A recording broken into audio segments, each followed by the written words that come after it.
iniciamos la presentación de la práctica de propagación y micropropagación de plantas. A continuación definiremos unas características del lugar donde se realizó la práctica.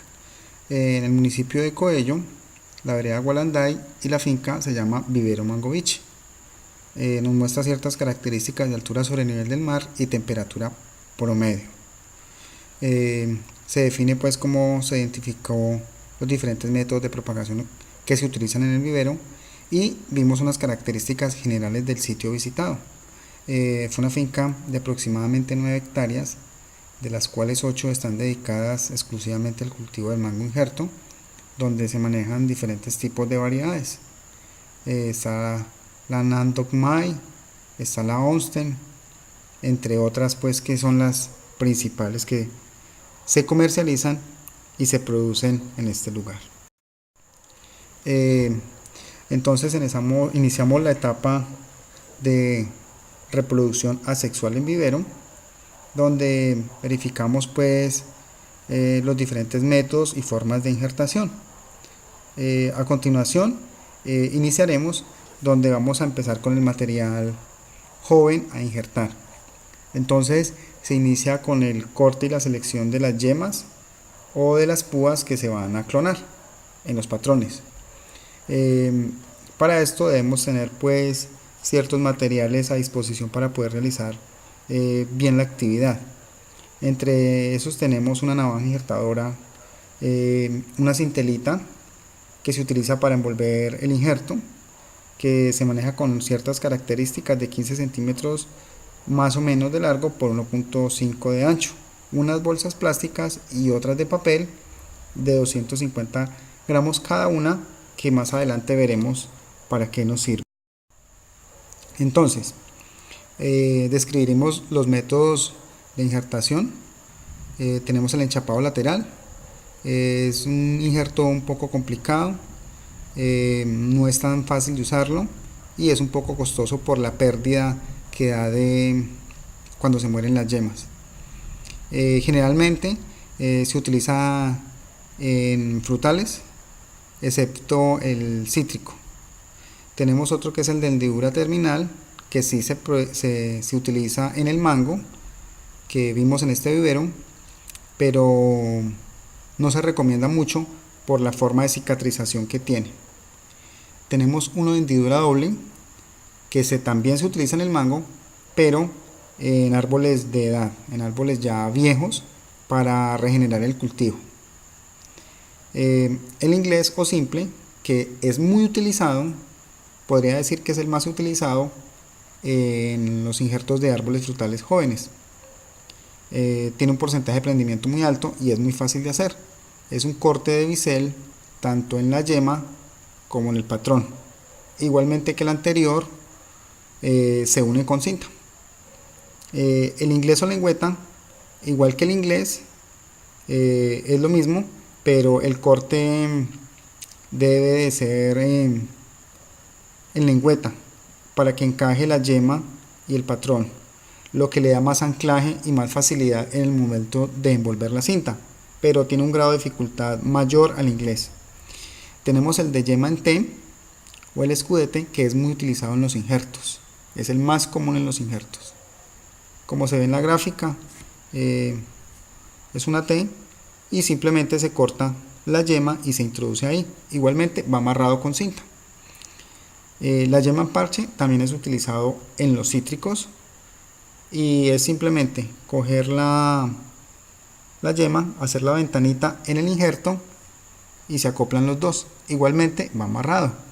Tenemos el de corona, que es muy parecido al de hendidura doble, solo que el corte se hace es en la corteza del árbol, donde se pueden poner varias yemas que también van amarradas o van cubiertas con un producto que se vende en las granjas o en los sitios recomendados pues para protegerlo de enfermedades y de hongos y todas estas cosas. Estos son como entre los métodos más comunes que hay de injertación, porque existen muchos otros más. Aquí vemos algunas fotos de los tipos de injertos que hicimos en el vivero. Aquí podemos ver uno que es injerto doble o mellizo mexicano, que también es utilizado en frutales y tiene muy buen éxito, solo que sale un poco más costoso por la utilización de dos yemas, y las yemas siempre tienen un valor más o menos representativo. Tenemos material injertado ya prendido, más o menos empiezan a prender después de que se realiza el injerto a los 21 días. Aquí ya tenemos un material que está identificado, va marcado con su registro de ICA y con los datos del vivero para ser comercializado. Bueno, seguimos con la injertación en árboles adultos.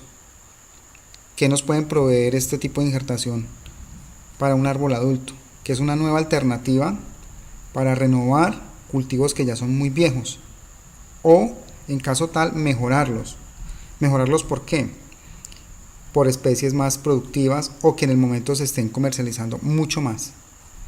El tiempo que se gana es mucho, porque si ponemos por ejemplo un árbol de 5 años y lo injertamos, estamos ganando 5 años que va a durar el otro árbol en poder llegar hasta ese estado fisiológico. Se realizan tipos de injerto, es corona o cuña.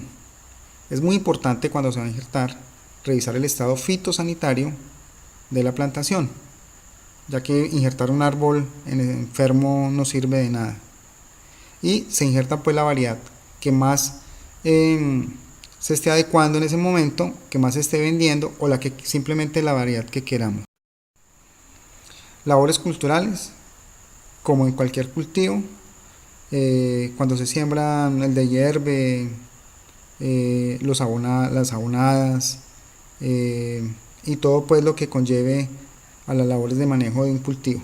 Esto es para plantación. Bueno, vamos a ver una propagación sexual de una especie vegetal. Ese es el ejemplo pues y el ejercicio que nos tocó realizar. En mi caso específico me tocó cambiar algunas cosas, ya que no pude conseguir algunos materiales e insumos que requería la guía, porque fueron difícil consecución en la zona donde vivo, pero se trató de hacerlo lo más acorde posible a lo que solicita la guía. Utilicé 80 macetas de 500 centímetros cúbicos cada una en icopor, un sustrato que lo conseguí debidamente tratado en un vivero, y una libra de semillas de soya que fueron las seleccionadas para este ensayo por el poder germinativo tan grande que tiene. Entonces voy a describir a continuación en esta tabla dinámica lo que se realizó durante el ejercicio. Entonces se sembraron 80 semillas de soya que corresponden al 100%. Se describe por días la germinación. Vemos que iniciamos germinación en el día 5 con 3 semillas que corresponden al 3.75 de germinación, y así consecutivamente llegamos hasta el día 11, donde apenas tenemos 2 semillas germinadas correspondientes al 2,5% de la germinación. Entonces tenemos un total de 74 semillas germinadas con un 92,5% de germinación, siendo muy... Aquí tenemos una gráfica donde podemos apreciar los picos de germinación y los días. Podemos ver que el día 8 es el día donde más se manifestó porcentaje de germinación. Bueno, ¿a qué factores atribuye este porcentaje de germinación? Fisiológicamente la semilla de soya tiene un poder germinativo muy alto, casi hasta el 95%. Utilizamos un buen sustrato debidamente desinfectado que no contenía aparentemente organismos patógenos. Las condiciones ambientales que se le proporcionaron a las semillas fueron óptimas. La profundidad de siembra fue más o menos a 1 centímetro, no fueron muy profundas para que la germinación no se nos demorara mucho. Y además utilicé un tratamiento pregerminativo previo a la siembra, donde dejé las semillas 12 minutos en agua. Las semillas de soya son muy absorbentes, entonces 12 minutos son suficientes para que se turjan de agua, que van a ayudar mucho a la germinación. Se tuvo en cuenta que las semillas se seleccionaran escogiendo las mejores, las más vigorosas, las que se hundieran y toda esta cuestión. Además, se protegieron contra posibles daños que ocasionaran factores externos como animales, plagas y todas estas cosas. Aquí tenemos una foto cuando inicié el proceso de siembra en las macetas de... ¿Qué dificultades encontré en el desarrollo de esta actividad? Lo único que encontré de dificultad en el desarrollo de la actividad fue pues que no pude encontrar las bandejas que me habían solicitado la guía y la turba. ¿Cuáles fueron las ventajas de utilizar la turba? Pues como dije anteriormente, no la pude utilizar, pero sí puedo describir que el material que compré, el sustrato que compré, como ya venía debidamente tratado y desinfectado y micorrizado, pues dio muy buenas características y muy buen porcentaje de rendimiento. Tenemos un ejercicio práctico donde nos solicita la guía pues sobre las semillas a sembrar. Entonces tenemos que para sembrar una hectárea de soya, teniendo en cuenta los porcentajes de germinación y de pérdida, entonces necesitaríamos en total sembrar 527.500 semillas para cubrir la densidad por hectárea de 5.000 que se necesitan. ¿Por qué? Porque tenemos una germinación del 92,5%, donde apenas nos van a nacer 462.500, y una pérdida del 12%, que corresponde a 60.000. Entonces, tenemos de 500.000 apenas me van a nacer 402.500 semillas, para lo que correspondería sembrar 597.500 para que me cubran ese déficit. Aquí me dice que determinar un porcentaje de prendimiento obtenido en la especie vegetal seleccionada, observar raíces, yemas y determinar a los 20 días el desarrollo en práctica. Entonces determinamos que para la reproducción asexual escogimos el mango, que fue el que vimos en práctica. Tenemos una clonación de material vegetal, un mejoramiento de especies, una multiplicación rápida, menor tiempo de producción y renovación de cultivos como principales características y ventajas que me proporciona a mí la práctica asexual. Ejercicio práctico de los servicios profesionales para establecer una hectárea como profesional de mango, teniendo las características que nos cita la pregunta. Un rendimiento del 90% y se debe destinar un 10% de material para resiembras. Entonces, a mirar la tabla, que es lo que nos dice. Entonces, para sembrar una hectárea de cultivo de mango con una distancia de siembra de 5 por 6 metros, necesitamos el siguiente número de árboles. Entonces, árboles por hectárea 333 y tenemos un 90% de prendimiento, lo que corresponde a 299,7 árboles, y una resiembra de el 10% que corresponde a 33,3 árboles.